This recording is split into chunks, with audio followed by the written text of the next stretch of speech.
सभी को राम राम, नमस्कार। मैं हूं पीके अग्रवाल। आप देख रहे हैं ट्रुथ प्लस। साथियों, आज बात करेंगे भारत और अमेरिका के बीच में जो टैरिफ वार चल रहा है इस पर। दोनों तरफ से दावे प्रतिदावे हो रहे हैं। यद्यपि प्रधानमंत्री मोदी तो ज़्यादा नहीं बोल रहे हैं, लेकिन फिर भी कुछ संकेत वो दे रहे हैं। अब यहाँ सवाल है, आप किस पर यकीन करेंगे। यहाँ तीन तरह के पक्ष उभर कर आते हैं।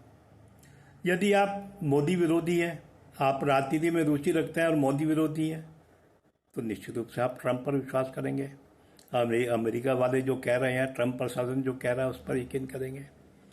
यदि आप मोदी समर्थक हैं, तो निश्चित रूप से जो मोदी जी कह रहे हैं उस पर यकीन करेंगे। तीसरा एक पक्ष है, यदि आप तथ्य को जानना चाहते हैं तो तथ्यों के आधार पर फैसला करेंगे।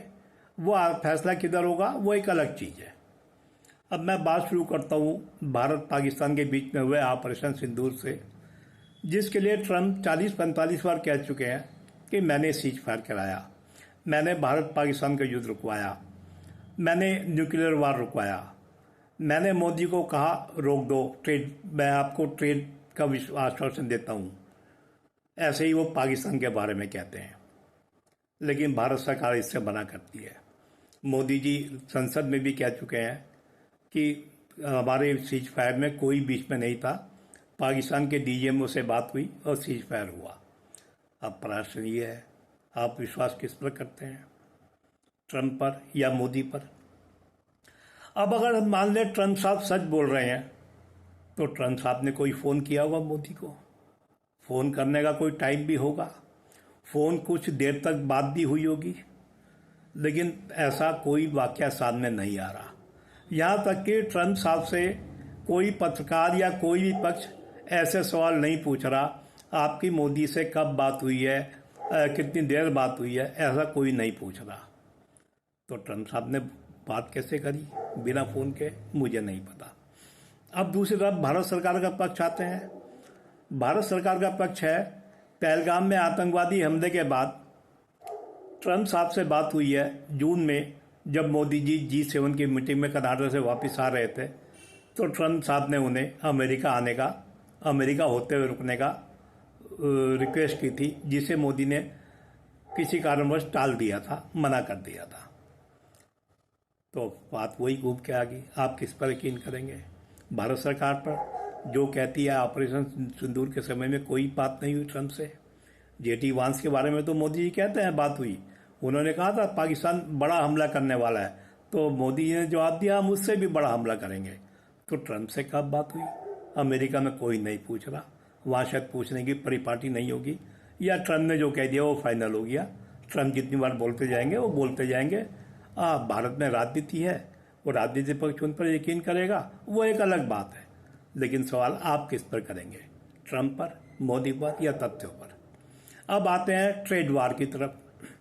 अब ट्रेड वार चल रहा है, हम भारत पर 25% और 25% करके 50% अतिरिक्त टैरिफ लगा दिया गया है। ट्रंप के एक सलाहकार ने तो रूस यूक्रेन युद्ध को मोदी वार भी कह दिया है। अब अमेरिका आरोप है, भारत रूस से तेल खरीदता है, भारत के पैसों से रूस हथियार तैयार करता है और अब यूक्रेन पर हमला करता है। ये अमेरिका का दावा है। आप अमेरिका पर यकीन करेंगे तो आप इस बात को मानेंगे। दूसरी तरफ मोदी का दावा है, मोदी जी अपने भाषण में कह चुके हैं कि हम अपने किसानों को, पशुपालकों को, मत्स्य व्यापारियों को कोई नुकसान नहीं होने देंगे, जिसका संकेत ये है अमेरिका भारत के डेयरी उद्योग में आना चाहता है, भारत के कृषि बाजार में आना चाहता है। अब डेयरी उद्योग में क्या आना चाहता है, अमेरिका अपने यहाँ बने हुआ डेयरी प्रोडक्ट भारत में लॉन्च करना चाहता है, जैसे मक्खन कैसे, जैसे अब जो मैंने पढ़ा है, अमेरिका की गाय को जो चारा खिलाया जाता है लैब में बना हुआ, उसमें मांस भी होता है। अब हम तो गाय को माता मानते हैं, अब क्या अमेरिका में मांस खाने वाली गाय को आप माता मानेंगे, ये आपके ऊपर है। तो भारत उसे प्रवेश नहीं करने दे रहा है अमेरिका को। दूसरा, अमेरिका GM मॉडिफाइड बीज लाना चाहता है। GM मॉडिफाइड मतलब एक बार फसल हो गई, दोबारा वो बीज बेकार हो गया, यानी बीजों पर अमेरिका पर पूरी तरह आश्रित। अब बीज अमेरिका के होंगे जीएम मॉडिफाइड होंगे तो उनमें खाद भी उसी अनुसार डालनी पड़ेगी, उस पर कीटनाशक भी उसी अनुसार डालने पड़ेंगे। यानी कृषि में भी अमेरिका के गुलाम बन जाना, जिसे मोदी जी नकार रहे हैं। या फिर सवाल होता है, आप किस पर यकीन करेंगे, अमेरिकी प्रशासन पर, ट्रंप पर या मोदी पर? अब तथ्यों पर आते हैं। अब रूस से तेल खरीदने वाला भारत तो अकेला देश है नहीं, चीन भारत से ज़्यादा तेल खरीदता है, ये आप सुन चुके हैं। हमारे नेता जयशंकर विदेश मंत्री ये बात बोल चुके हैं, वो ये भी कह चुके हैं हमसे तेल नहीं खरीदना, मत खरीदो। तो यूरोप भी रूस से गैस खरीद रहा है, ये भी आप जानते हैं। अमेरिका भी रूस से यूरेनियम और रेयर अर्थ मटेरियल ले रहा है, ये भी आप जानते हैं। अब प्रश्न है, भारत के पीछे अमेरिका क्यों पड़ा हुआ है, क्या कारण है? अगर आप राष्ट्रवादी हैं तो आप उन खबरों पर भी ध्यान रखते होंगे जो ऑपरेशन सिंदूर में हुई थी, जिसमें कहा गया था भारतीय वायुसेना ने नूर खान एयरबेस को उड़ा दिया था, ध्वस्त कर दिया था, जिस पर अमेरिका का नियंत्रण था। किराना हिल्स, जिसमें माना जाता है अमेरिकी परमाणु हथियारों का भंडार था, उसे भी ध्वस्त कर दिया था। तो ट्रंप की नाराजगी का ये भी कारण हो सकता है, ये भी आप सोचेंगे।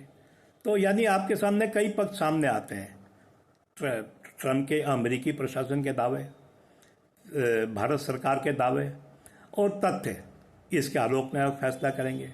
अब एक अमेरिकी सलाहकार, ट्रंप का सलाहकार कहता है भारत रूस के तेल से दुनिया में बेचकर प्रॉफिट कमा रहा है। भाई, भारत तेल खरीदेगा, खर्चा करेगा, निवेश करेगा तो प्रॉफिट भी भारत ही कमाएगा, कोई और तो कमाएगा नहीं। और या तो जयशंकर को मैं फिर दोहराता हूँ, वो कह चुके हैं आप हमारे से पेट्रोल मत खरीदो। आपसे कौन कहता है खरीदो? भाई, अमेरिकी कंपनियां दुनिया भर में काम करती हैं, क्या वो प्रॉफिट नहीं कमाती? उस पैसे को कैसे खर्च करती हैं, क्या ये कोई देश निर्धारित कर सकता है? अब भारत रूस से तेल खरीदता है, रूस उस पैसे से क्या करेगा? क्या हथियार बनाएगा, यूक्रेन पर हमला करेगा? क्या भारत का कोई नियंत्रण उस पर हो सकता है? क्या पैसे पे कोई नियंत्रण किया जा सकता है? ये तो रूस की बात हो गई। अब आ जाए अमेरिका की। अमेरिका तो पाकिस्तान को लगातार हथियार दे रहा है, हर युद्ध में हथियार दिए हैं उसने भारत के खिलाफ, अब इस्तेमाल किया है पाकिस्तान ने। तो उन्हीं हथियारों के बल पर पाकिस्तान भरोसे में रहता है, भारत पर आतंकवादी हमले करता है। तो इसे क्या कहेंगे? ये क्या अमेरिका के पैसों से या अमेरिका के लोन से या अमेरिका के हथियारों से पाकिस्तान हथियारबंद होकर भारत पर हमला कर रहा है? तो क्या इसके लिए अमेरिका ने कभी जिम्मेदारी ली है? जो आज रूस यूक्रेन पर हथियारों का इस्तेमाल कर रहा है, उसकी जिम्मेदारी भारत पर डालने वाला अमेरिका पाकिस्तान के हथियारों की जिम्मेदारी कभी लेगा, कभी ली? तो ये विरोधाभास है। यहाँ तक कि एक अमेरिकी सलाहकार ने तो ये भी धमकी दे दी कि भारत डॉलर कैसे खर्च करेगा ये भी हम तय करेंगे। बताओ, ऐसा भी होता है? ये क्या नया उपनिवेशवाद है? अमेरिका क्या चाहता है, ये अलग बात है। प्रश्न यह है, आप क्या समझते हैं? आप किस पर यकीन करते हैं? क्या ट्रंप पे भी यकीन करते हैं, अमेरिका पर यकीन करते हैं, ट्रंप के सलाहकारों पर यकीन करते हैं, या भारत सरकार पर यकीन करते हैं, मोदी जी पर यकीन करते हैं? क्या ये सारे तथ्य जो मैंने आपको बताए, क्या इन तथ्यों से आप परिचित हैं? इन सब चीज़ों को देखकर आप तय कर सकते हैं अमेरिका तर्क के आधार पर चल रहा है, कुतर्क के आधार पर चल रहा है। अमेरिका का भारत से परेशान होने का कारण क्या है? अमेरिका भारत का इतना विरोधी क्यों बना हुआ है? यहाँ ये अलग बात है, कुछ आवाज़ें अमेरिका में भी ट्रंप साहब के खिलाफ उठ रही हैं, लेकिन वो उनका आंतरिक मामला है। जहाँ तक भारत की बात है, तो भारत में राजनेता तो वो बातें उठाएंगे ही जो मोदी सरकार के खिलाफ जाती है, तो उनकी बात छोड़ दीजिए, वो राजनीति है, वो चलती रहेगी। लेकिन बात आपके ऊपर है, आप किस पर यकीन करते हैं। अब सवाल तथ्यों का है, अगर कोई और तथ्य इसके सामने आएगा तो हो सकता है आपका भी फैसला बदल जाए। फिलहाल जो तथ्य मेरे सामने आए वो मैंने आपको बता दिए। तो आशा है वीडियो आपको पसंद आया होगा। वीडियो पसंद आए तो वीडियो को लाइक करें, शेयर करें, चैनल को सब्सक्राइब करें। फिर मिलते हैं अगले वीडियो में। धन्यवाद।